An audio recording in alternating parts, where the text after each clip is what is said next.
തന്റേതല്ലാത്ത ഗർഭത്തിൽ ഇപ്പോൾ അറസ്റ്റിലായി ജാമ്യം പോലും കിട്ടാതെ കുടുങ്ങിയിരിക്കുകയാണ് രാഹുൽ ഈശ്വർ. അതായത് എപ്പോഴും സ്ത്രീകൾക്കെതിരായ അതിക്രമങ്ങളിലൊക്കെ വേട്ടക്കാരനെ പിന്തുണച്ചുകൊണ്ട് വിവാദ പേജുകളിലും എന്നും നിറഞ്ഞു നിൽക്കുന്ന ഒരാളാണ് അദ്ദേഹം. അദ്ദേഹത്തിന്റെ ഈ ഒരു കേസിനെ കുറിച്ച് എന്താ പറയാനുള്ളത്? ആദ്യമായി ആ കേസ് പറയുന്നതിന് മുമ്പായിട്ട് എൻ്റെ മനസ്സിലുള്ള ഒരു ഓർമ്മ പറയാം. പെട്ടെന്ന് എൻ്റെ മനസ്സിൽ വന്നൊരു സംഭവമാണ്. 2011-12 ആ സമയത്ത് ശബരിമലയിലെ റിപ്പോർട്ടിങ്ങിന് നമ്മളുണ്ട്. അന്ന് ഞാൻ ജീവൻ ടി വിയിലായിരുന്നു. ശബരിമല റിപ്പോർട്ടിങ്ങിന് നിൽക്കുന്ന സമയത്ത് അന്നത്തെ ഒരു പേര് ഞാൻ പറയില്ല, ഒരു ശബരിമലയിലെ തന്ത്രി കുടുംബത്തിലെ ഒരു വ്യക്തി, ഞാൻ പേര് പറഞ്ഞു കഴിഞ്ഞിട്ടുണ്ടെങ്കിൽ നാളെ വലിയ പ്രശ്നമായി മാറിയല്ലോ, കുടുംബ പ്രശ്നമായി മാറും. അവരൊറ്റ കുടുംബമല്ലേ ഉള്ളൂ, തന്ത്രി കുടുംബത്തിലെ വ്യക്തി. അപ്പം ഈ പറയുന്ന രാഹുൽ ഈശ്വർ ആ സമയത്ത് ശബരിമലയിൽ വന്നു. ശബരിമല വന്നപ്പോൾ തന്ത്രി കുടുംബത്തിലെ വ്യക്തിയോട് നമ്മൾ വളരെ സൗഹൃദത്തിൽ സംസാരിച്ചിരിക്കുന്ന ഘട്ടത്തില് അപ്പൊ രാഹുൽ വന്നിട്ടുണ്ട്. എല്ലാരും മീഡിയ ഒക്കെ പുറകെ പോയിട്ടുണ്ടെന്ന് പറഞ്ഞു. അന്നത്തെ പുള്ളി പറഞ്ഞൊരു ഡയലോഗുണ്ട്, കുടുംബത്തെ പറയിപ്പിക്കാൻ വേണ്ടിയിട്ടുണ്ടായ ഒരു സാധനം അത്. അവൻ ഇങ്ങോട്ട് കയറുമ്പോൾ അത് ഞാനിവിടെ ഇല്ലെന്ന് പറഞ്ഞാൽ കേട്ടോ എന്ന് പറഞ്ഞു. അതാണ് അവസ്ഥ. രാഹുലിനെ കുറിച്ച് സ്വന്തം കുടുംബത്തിനുള്ള അഭിപ്രായം ഇതാണ്. അതിന്റെ അപ്പുറത്ത് നാട്ടുകാർക്കുള്ള അഭിപ്രായത്തെ കുറിച്ച് നമ്മൾ പറയുന്നില്ല. അതാണ് രാഹുലിന്റെ ഒരു അവസ്ഥ എന്ന് പറയുന്നത്. രാഹുല് അതിനുശേഷം രാഹുലുമായിട്ട് ഞാൻ ഒരു പരിചയത്തിലാണെന്ന് വെച്ച് കഴിഞ്ഞിട്ടുണ്ടെങ്കിൽ എനിക്ക് തോന്നുന്നത് ശബരിമല പ്രക്ഷോഭകാലത്താണ് 2018 ഒക്ടോബർ നവംബർ ആ സമയങ്ങളിൽ. അപ്പോൾ നമ്മളുമായിട്ട് എപ്പോഴൊക്കെ കമ്മ്യൂണിക്കേറ്റ് ചെയ്തുകൊണ്ടിരിക്കുന്നതിനിടയിൽ ഒരു ദിവസം പെട്ടെന്നൊരു പോസ്റ്റ് കാണാം രാഹുലിനെ. ഒരു പെട്ടി നിറയെ വാക്കി ടോക്കിയും പിടിച്ചുകൊണ്ട് രാഹുല് ഒരു തലയില് ഒരു ജെട്ടി പോലത്തെ സാധനം ഇട്ട് ഒരു ഫോട്ടോ ഇട്ട് നിൽക്കുകയാണ്. അപ്പൊ രാഹുലെ ഞാൻ വിളിച്ചു, പറഞ്ഞു അത് ഈ പോലീസ് പെട്ടെന്ന് ജാമർ വെച്ചിട്ട് അവിടുത്തെ ടെലികമ്മ്യൂണിക്കേഷൻ പെട്ടെന്ന് ജാം ചെയ്തു കഴിഞ്ഞാലും നമ്മുടെ ഒരു കാര്യങ്ങൾ നടക്കണം, അതിന് വേണ്ടിയിട്ട് വാക്കി ടോക്കി ഞാൻ വരുത്തിയതാണ്. ഈ സംഭവം മെയ്ഡ് ഇൻ അമേരിക്കയാണ്, മെയ്ഡ് ഇൻ ജപ്പാനാന്നൊക്കെ പറഞ്ഞിട്ട് വമ്പൻ ഡയലോഗ്. സംഭവം ഇത് തിരുവനന്തപുരം അവിടെ എന്തോ വാങ്ങിയ സാധനമാണ്, മറ്റേ ഉത്സവപ്പറമ്പിൽ എന്തോ വാങ്ങിയ സാധനമാണ്. എന്നിട്ട് ആ സാധനത്തിന്റെ അതിന്റെ പേരിൽ തന്നെ രാഹുല് വലിയ തരത്തിലുള്ള ട്രോളേറ്റ് വാങ്ങി. അപ്പോ ഈ രാഹുല് പൊതുവെ എന്ന് ചെയ്യുന്ന ഒരു സംഭവം എന്ന് വെച്ച് കഴിഞ്ഞിട്ടുണ്ടെങ്കിൽ രാഹുലിന് കൃത്യമായിട്ട് സാധനം അറിയാം. ഒരു സാധനം ഏത് രീതിയിൽ പോയി കഴിഞ്ഞാൽ അതിന് വാർത്താ പ്രസക്തി ഉള്ളത്, അല്ലെങ്കിൽ ഏത് രീതിയിൽ പോയി കഴിഞ്ഞാൽ അതിന് വാർത്താ അറ്റൻഷൻ കിട്ടാത്തത് എന്നുള്ള രാഹുലിന് അറിയാം. രാഹുൽ എപ്പോഴും വാർത്തയിൽ നിറഞ്ഞു നിൽക്കുക എന്നുള്ള താല്പര്യമുള്ള വ്യക്തിയാണ്. അതിന് വേണ്ടിയിട്ട് രാഹുൽ തന്നെ പല സാധനങ്ങളും ഉണ്ടാക്കിയിട്ട് നമ്മുടെ മീഡിയ ഗ്രൂപ്പിലൊക്കെ കൊണ്ടുവരും. നമ്മുടെ ഈ കൊച്ചിയിലൊക്കെ മീഡിയ ഗ്രൂപ്പുകളൊക്കെ ഉണ്ട്, കൊച്ചി വാർത്തകൾ, കൊച്ചി അങ്ങനത്തെ പല സാധനങ്ങളും, മാധ്യമപ്രവർത്തകരും ചില കമ്പനികളുടെ PR-കളും ചില പാർട്ടികളുടെ PR-കളും പാർട്ടിയുടെ പ്രസിഡന്റുമാരും അങ്ങനത്തെവരൊക്കെ ഉൾപ്പെടുത്തുക. ഈ ഗ്രൂപ്പുകളിലൊക്കെ രാഹുൽ എന്തെങ്കിലുമൊക്കെ ചെറിയ സാധനം ഉണ്ടാക്കിയിട്ട്, ഒരു വിവാദ സാധനം ഉണ്ടാക്കിയിട്ട് അതിന് മീഡിയ ഗ്രൂപ്പിൽ കൊണ്ടിടും. സാധാരണ ഒരു സാധനം ഉണ്ടാക്കി നമ്മൾ ഒരു സംഭവം ചെയ്തു കഴിഞ്ഞിട്ടുണ്ടെങ്കിൽ അതിൻ്റെ ഏതെങ്കിലും പ്രസക്തമായിട്ടുള്ള സാധനം ഉണ്ടെങ്കിൽ സ്വാഭാവികമായിട്ട് അത് വിവാദമാവുകയല്ല ചെയ്യുക. അപ്പൊ വിവാദം ഉണ്ടാക്കണം എന്ന ഇന്റൻഷൻ ഉള്ള വ്യക്തി ആയതുകൊണ്ടാണ് ആ സാധനം മീഡിയ ഗ്രൂപ്പിൽ കൊണ്ടിടുന്നത്. അപ്പൊ മാധ്യമപ്രവർത്തകർ ഇത് കാണാതെ പോകരുത്, അപ്പോൾ കാണാതെ പോകരുത് എന്നുള്ള ഒരു ഇന്റൻഷൻ ഉള്ളതുകൊണ്ട് നേരെ കൊണ്ടുവരികയാണ്. അങ്ങനെയുള്ള രാഹുലാണ്. ആ രാഹുലും നമ്മുടെ മുകേഷ് എം നായറുണ്ട്. മുകേഷ് എം നായർ തിരുവനന്തപുരത്ത്.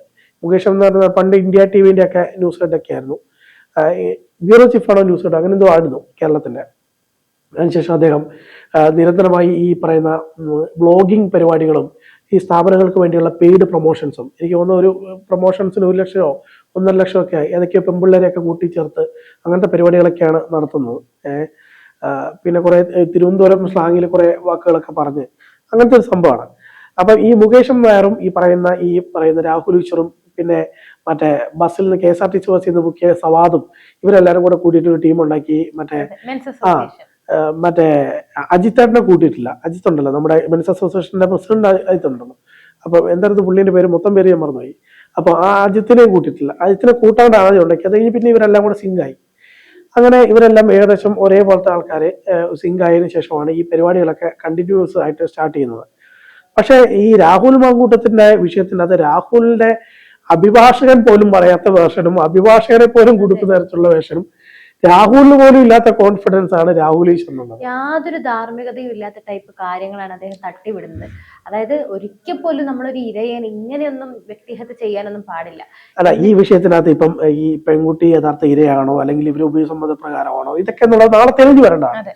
ആ കാര്യത്തിൽ എനിക്കോ അല്ലെങ്കിൽ അഡ്മിക്കോ കാര്യങ്ങൾക്കൊന്നും ഉറപ്പില്ല. ആ പെൺകുട്ടിയുടെ കാര്യത്തിൽ പ്രഥമ ദൃഷ്ടിയെ കാണുന്ന തെളിവുകൾ മാത്രം, അല്ലെങ്കിൽ അവർ മാധ്യമങ്ങളോട് പറഞ്ഞതോ അല്ലെങ്കിൽ പരാതിയിൽ പറയുന്നതോ അല്ലെങ്കിൽ പോലീസ് എഫ്ഐആറിൽ പറയുന്നതോ അല്ലെങ്കിൽ മാധ്യമങ്ങൾ ഒറിജിനൽ എന്ന തരത്തിൽ പുറത്തുവിടുന്നതായിട്ടുള്ള കാര്യങ്ങൾ മാത്രമാണ് വസ്തുതകൾ എന്ന രീതിയിൽ നമ്മൾ കാണുന്നത്. അപ്പം അതിൽ എത്രത്തോളം സത്യസന്ധത ഉണ്ടെന്നുള്ളതൊക്കെ നാളെ ഇത് ട്രയൽ നടക്കണം കോടതിയിൽ. ട്രയൽ നടന്ന് ഇപ്പൊ എന്തായാലും ഒരു ചാർജ് ഇട്ടിട്ടുണ്ട്, BNS പ്രകാരമുള്ള ചാർജുകൾ ഇട്ടിട്ടുണ്ട്, അതിനകത്ത് റേപ്പ് ഇട്ടിട്ടുണ്ട്, പലതരത്തിലുള്ള ഇതിട്ടിട്ടുണ്ട്, ചാർജുകൾ ഇട്ടിട്ടുണ്ട്. എന്തായാലും ഈ ചാർജുകളൊക്കെ നാളെ അത് ട്രയൽ നടക്കുന്ന ഘട്ടത്തിൽ അത് സ്ഥിരീകരിക്കപ്പെടണം. അത് കഴിഞ്ഞിട്ട് കുറ്റവാളിയാണ് എന്ന് കാണുന്ന ഘട്ടത്തിലാണ് ഇതിനകത്തെ യഥാർത്ഥത്തിൽ എന്താണ് സംഭവിച്ചതെന്നതിനെ കുറിച്ച് തെളിവുകളുടെ അടിസ്ഥാനത്തിൽ മാത്രമല്ലേ നമുക്ക് പറയാൻ വേണ്ടി പറ്റുള്ളൂ. അപ്പം അങ്ങനെ ഒരു ഘട്ടത്തിലേക്ക് വരുള്ളൂ. ആ ഒരു ഘട്ടത്തിലേക്ക് വരുന്നതിന് മുന്നേ തന്നെ കോടതി പോലും ഇതിൻ്റെ അകത്തൊക്കെ ഇടപെടുന്നതിന് മുന്നേ തന്നെ രാഹുൽ ഒരു തരത്തിലും ഇതിൻ്റെ അകത്ത് തെറ്റുകൾ ചെയ്തിട്ടില്ല, അല്ലെങ്കിൽ എല്ലാം നിയമവിധേയമായിട്ടുള്ള കാര്യങ്ങളെ ചെയ്തിട്ടുള്ളൂ എന്ന തരത്തിൽ ഒരാൾക്ക് എങ്ങനെയാണ് സമർത്ഥിക്കാൻ കഴിയുന്നതെന്ന് എനിക്ക് എത്ര ആലോചിച്ചിട്ടും മനസ്സിലാകുന്നില്ല. നമ്മൾ പോലും ഈ ഒരു കണ്ടന്റ് എടുക്കുന്ന ഘട്ടത്തിൽ അതിനകത്ത് നിയമപരമായിട്ടുള്ള വസ്തുതകൾ എന്തൊക്കെയാണെന്ന് നോക്കിയിട്ട് സെക്ഷൻസ് പോലും നോക്കിയിട്ട് ഡിഫോമേറ്റീവ് ആകാത്ത തരത്തിലേക്കാണ് നമ്മൾ എപ്പോഴും ഇത്തരം കണ്ടന്റുകൾ നമ്മളൊക്കെ എടുക്കുന്നത്. ഞാനൊക്കെ ഇത്തരം കേസുകളിനകത്ത് പലപ്പോഴും നമ്മൾ കൊടുക്കാറുള്ള ഒരു എന്താ പറയാ, മറ്റു വാർത്തകൾ ചെയ്യുന്നതിനേക്കാളും കൂടുതൽ ടൈം എടുത്ത് ഈ സാധനം ചെയ്യും. കാരണം ഇതിൻ്റെ അകത്ത് ഡിഫോമേറ്റീവ് ആയി കഴിഞ്ഞാൽ ഭയങ്കര പ്രശ്നമാണ്. ഇതിനകത്ത് മൈനർ അല്ലാത്തതുകൊണ്ട് പോക്സോ വരില്ല, എങ്കിൽ കൂടിയും ഇരയെ അപമാനിച്ചു എന്ന് പറയുന്ന സെക്ഷൻസ് ഒക്കെ വന്നു കഴിഞ്ഞിട്ടുണ്ടെങ്കിൽ അത് നോൺ ബെയിലബിൾ ഒഫൻസ് ആണ്. ഈ നോൺ ബെയിലബിൾ ഒഫൻസ് ആണെന്ന് ഇത് അറിയുന്ന ഒരു വ്യക്തിയാണ് രാഹുൽ ഈശ്വർ പറയുന്ന പോലെ തന്നെ രാഹുൽ ഈശ്വർ ഏകദേശം ഒരു 20-22 വർഷമായി ടെലിവിഷൻ ചർച്ചയിൽ പങ്കെടുക്കുന്നു. BBC ഉൾപ്പെടെയുള്ള മാധ്യമ സ്ഥാപനങ്ങളിൽ ടെലിവിഷൻ ചർച്ചയിൽ പങ്കെടുത്തുള്ള വ്യക്തിയാണ് രാഹുൽ ഈശ്വർ. അങ്ങനെയുള്ള ഒരു വ്യക്തിക്ക് ഈ രാജ്യത്തെ നിയമത്തെക്കുറിച്ച് നല്ല അവബോധമുള്ളതാണ്. പക്ഷെ അത്തരം അവബോധം നിലനിൽക്കെ തന്നെ തനിക്ക് എപ്പോഴും സ്ക്രീൻ പ്രസൻസ് കിട്ടണം, തനിക്ക് എപ്പോഴും ന്യൂസ് പ്രസൻസ് കിട്ടണം, തനിക്ക് എപ്പോഴും ചില സമയത്ത് എന്താ പറയാ, ഈ ഇടയ്ക്ക് ഒരാള് ഫേസ്ബുക്കിൽ സോഷ്യൽ മീഡിയയിൽ ഇട്ട ഒരു സാധനം പോലെ ചിലർക്ക് ഒരു അറ്റൻഷൻ സീക്കിങ് ഒരു അസുഖമാണ്, ഒരു മാനസിക അസുഖമാണ് അറ്റൻഷൻ സീക്കിങ് എന്ന് പറയുന്നത്. അത് കൃത്യമായ ഒരു സൈക്കാട്രിസ്റ്റിന് മാത്രമേ മാറ്റാൻ വേണ്ടി പറ്റുള്ളൂ. അതിന് ജയിലിൽ ഇട്ടിട്ടോ മറ്റു കാര്യങ്ങളില്ല. ഒരു സോഷ്യൽ മീഡിയ പോസ്റ്റില്ലാത്ത കണ്ടിട്ടുള്ളത് പോലെ അതിൻ്റെ അകത്ത് കണ്ടത് ഇങ്ങനെയാണ്: രാഹുൽ ഈശ്വറിനെ പുറത്തേക്ക് ഇറക്കി കഴിഞ്ഞാൽ ദയവായി കേരള സർക്കാർ അദ്ദേഹത്തിനെ നല്ലൊരു സൈക്കാട്രിസ്റ്റിനെ കാണിക്കണം. അദ്ദേഹത്തിന് അറിവുണ്ട്, ആ കാര്യങ്ങളൊക്കെ ഓക്കെയാണ്. പക്ഷെ എപ്പോഴും താൻ എന്തെങ്കിലും ഒരു വിഷയം ഉണ്ടാക്കി അതിനെ ഒരു അറ്റൻഷൻ സീക്ക് ചെയ്യുക എന്നുള്ള ഒരു ചിന്താഗതി രാഹുലിൽ എപ്പോഴും ഉള്ളത് കൊണ്ട് തന്നെ അത് ചികിത്സിക്കപ്പെടേണ്ടതാണ് എന്ന് പറഞ്ഞിട്ട് കണ്ടു.